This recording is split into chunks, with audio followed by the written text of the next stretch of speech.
Magandang araw po sa ating lahat. Si Dean Chase po ito. Pinag-isipan ko po itong talaga ng ilang araw. Kung napansin niyo po, hindi po ako nagpo-post ng how many days. I really sat down and contemplated on this.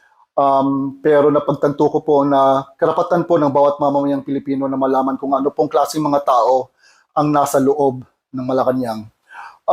Ito na nga po. This audio was sent to me during kasagsagan ng pagsabog ng issue ni Paulo Tontoco. Kasi po, nag-reach out po itong person na to sa akin at sabi niya po, siya po mismo ay minessage para po sumali sa SEX party. Na-verify ko po, as a matter of fact, I had met this person in person as well. And napag-usapan po namin kung anong nangyari. Ayun na nga po, you might have seen my video about this previously on my page. If you have questions about that, just go back to my video. Ayun na nga po, na-send po niya sa akin ito and verified this person is actually an SEX party goer.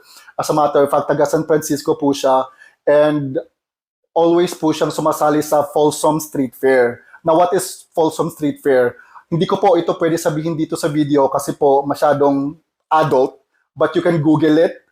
That's FOLSOM Street Fair. Yan po. Parati po siyang sumasali dyan. He's always present in the SEX party scene.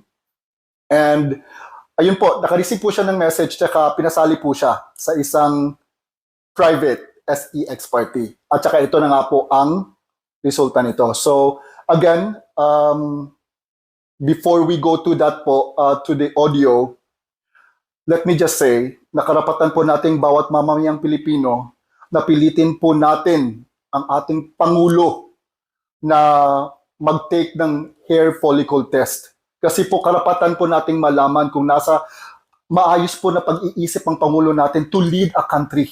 Kasi hindi po isang, dalawa o tatlong buhay lang ang minamanage niya. Ang dami pong buhay. Buong bansa, buhay ng mga mamamayang Pilipino po ang nasa linya nito. Dapat po tayo magalit, dapat po nating pilitin kasi ito po ang only way na malaman natin kung nasa tamang pag-iisip po ang Pangulo natin. Again, this video is up for interpretation and it's totally up to you.